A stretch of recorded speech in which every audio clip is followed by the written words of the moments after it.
Hai guys, welcome back to Prince Room. Jangan lupa like and subscribe ya, biar kamu gak ketinggalan cerita seru lainnya. Mungkin beberapa di antara kalian berpikir yang namanya imajinasi itu cuma bisa buat anak-anak aja.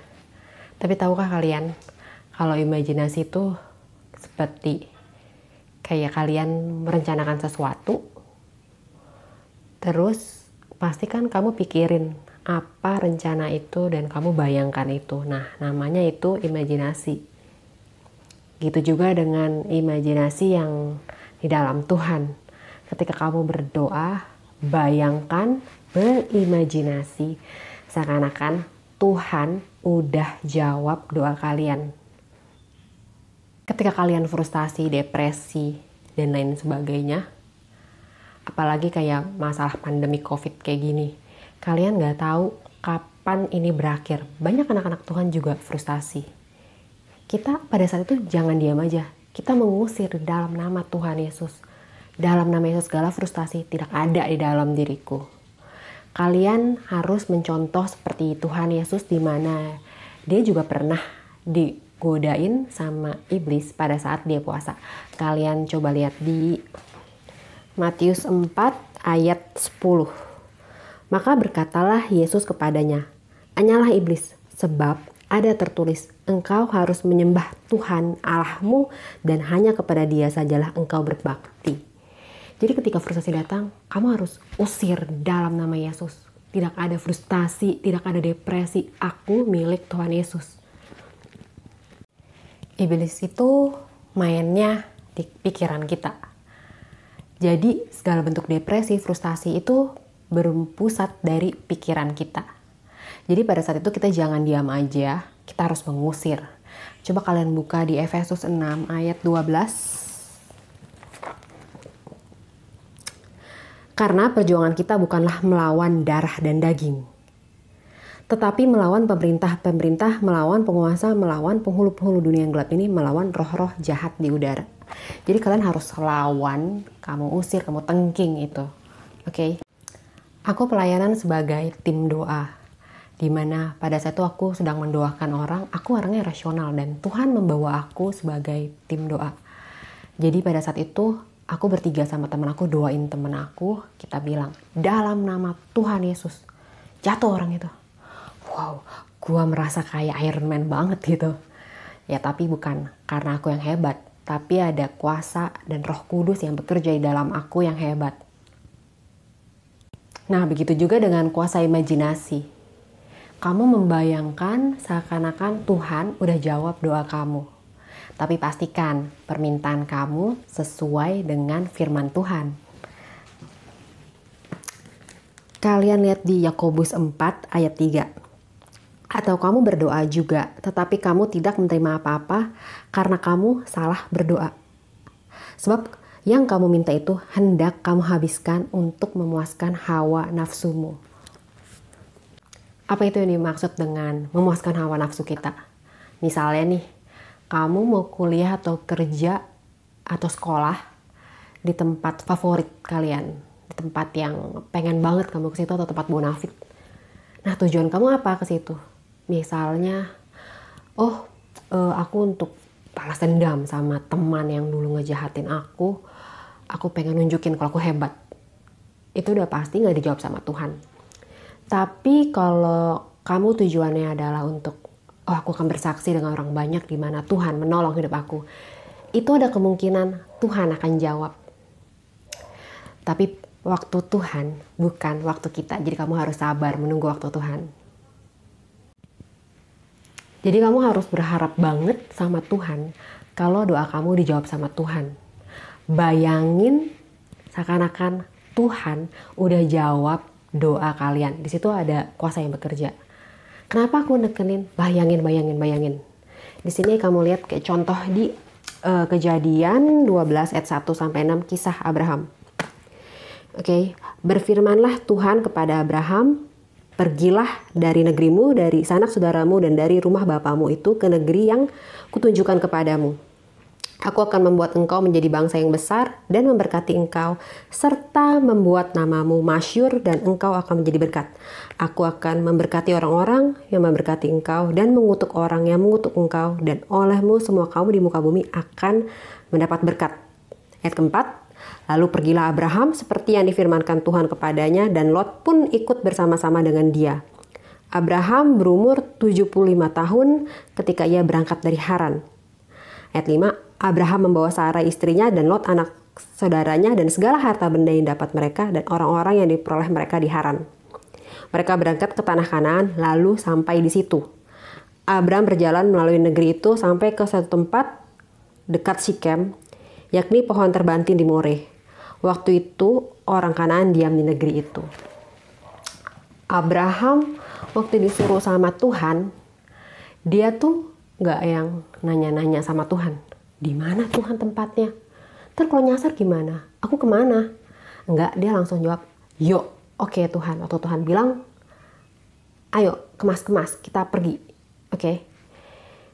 Abraham ngebayangin Tuhan udah jawab doa dia. Tuhan udah ngasih kota itu, negeri itu sama dia.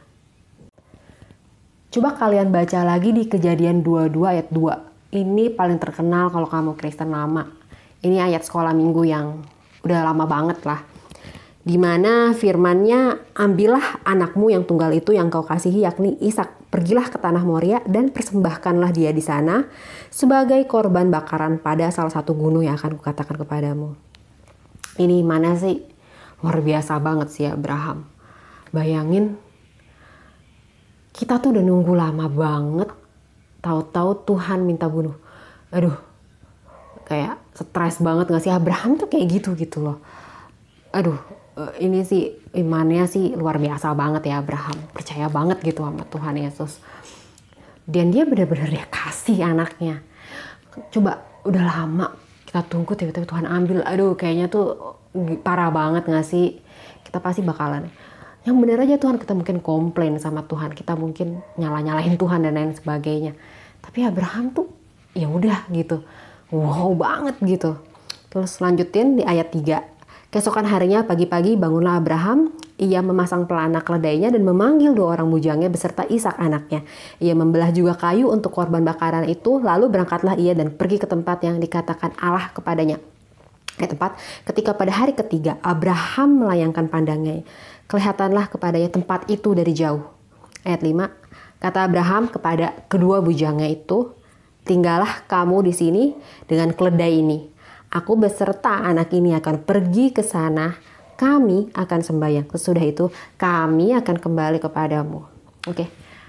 Di ayat 5 ini dia bilang kami akan kembali. Berarti kalau kami itu Ishak sama Abraham. Jadi Abraham ngebayangin Tuhan itu gak mungkin mau ngebunuh anaknya.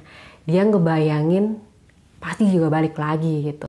Terus pas sampai atas, anaknya nanya, Bapak, kita udah sampai atas nih, mana nih korbannya? Abraham itu nggak bilang, kalau nggak tahu apa, lu loh korbannya. Tapi Abraham itu ngebayangin, udah tenang aja, nanti Tuhan yang nyediain korbannya kok. Kejadian 22 ayat 7. Lalu berkatalah Ishak kepada Abraham ayahnya, Bapak, sahut Abraham, ya anakku. Bertanyalah ia di sini, sudah ada api dan kayu, tetapi di manakah anak domba untuk korban bakaran itu? Sahut Abraham, Allah yang akan menyediakan anak domba untuk korban bakaran baginya anakku. Demikianlah keduanya berjalan bersama-sama. Kalian tahu yang Kristen udah lama sekolah minggu tentang Samuel, di mana ibunya Hana pernah mandul. Kalian baca di 1 Samuel 1 ayat mana ya? Nih 1 Samuel 1 ayat 11. Kemudian bernazarlah ya katanya, Tuhan semesta alam, jika sungguh-sungguh engkau memperhatikan sengsara hambamu ini, akan mengingat kepadaku dan tidak melupakan hambamu ini, tetapi memberikan kepada hambamu ini seorang anak laki-laki, maka aku akan memberikan dia kepada Tuhan untuk seumur hidupnya dan pisau cukur tidak akan menyentuh kepalanya. Hana itu minta secara detail, anaknya cowok. Oke. Gitu juga sama kalian, sama kita. Pada saat minta sama Tuhan tuh jangan pasrah sama keadaan gitu. Kalian tahu pada saat di zaman itu di Israel, kalau mandul tuh aib banget. Tapi Hana itu gak pasrah dengan keadaan.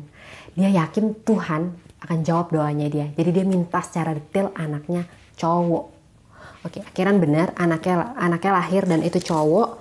Terus saking dia senangnya, akhirnya dia muji-muji Tuhan gitu. Kalian baca di 1 Samuel 2. Oke, pujian Hana. Lalu berdoalah Hana, katanya, hatiku bersukaria karena Tuhan, tanduk kekuatanku ditinggikan oleh Tuhan, mulutku mencemoohkan musuhku, sebab aku bersukacita karena pertolonganmu. Oke, jadi pada saat itu tuh mandul tuh aib banget dan banyak yang menghina gitu. Jadi Tuhan yang menolong dia, akhirnya anaknya lahir. Oke. Ayat 2, tidak ada yang kudus seperti Tuhan, sebab tidak ada yang lain kecuali Engkau, dan tidak ada gunung batu seperti Allah kita. Janganlah kamu selalu berkata sombong, janganlah caci maki keluar dari mulutmu, karena Tuhan itu Allah yang maha tahu, dan oleh dia perbuatan-perbuatan diuji. Jadi hati-hati sama mulut kalian, kita nggak tahu akhirnya Tuhan belain. Kayak Hana gini, akhirnya dibalikin gitu semua sama Tuhan gitu. Oke, ayat 4, busur pada pahlawan telah patah, tetapi orang-orang yang terhuyung-huyung pinggangnya berikatkan kekuatan. Ayat 5, siapa yang kenyang dahulu sekarang menyewakan dirinya karena makanan, tetapi orang yang lapar dahulu sekarang boleh beristirahat. Bahkan orang yang mandul melahirkan 7 anak, tetapi orang yang banyak anaknya menjadi layu. Ayat 6, Tuhan mematikan dan menghidupkan, ia menurunkan ke dalam dunia orang mati dan mengangkat dari sana.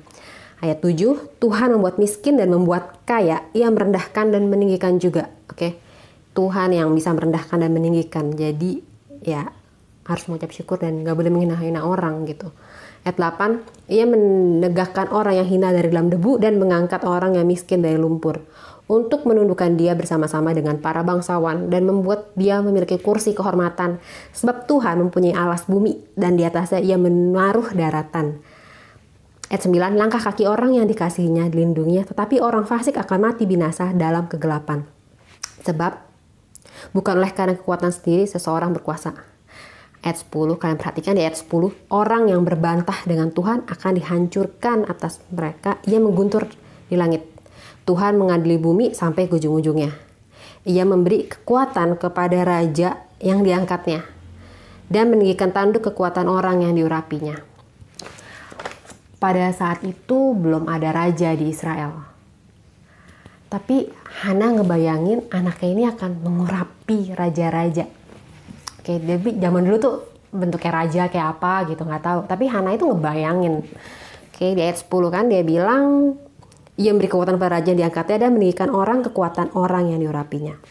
Nah, kalian tahu kisahnya Samuel mengurapi Saul raja pertama. Akhirnya bener, Samuel mengurapi raja pertama. Nah, teman-teman, itu semua terjadi apa? Karena Hana dan Abraham ngebayangin. Jadi berimajinasi. Menurut teman-teman, Tuhannya Hana sama Abraham sama nggak kayak Tuhannya kita? Kalian jangan berpikir, itu kan kisah zaman lampau. No. Tuhannya mereka itu sama kayak Tuhan kita. Oke. Jadi kita harus kayak mereka. Itu contoh yang baik gitu di Bible. Kita ngebayangin seakan-akan Tuhan udah jawab doa kita. Kita berimajinasi. Membayangkan sama dengan berimajinasi. Oke. Dan pastikan permintaan kamu based on the Bible.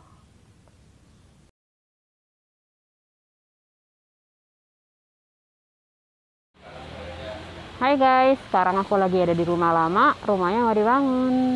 Di situ ada tukang-tukangnya. Sekarang aku mau doa dulu. See you. Ya, gitu ya.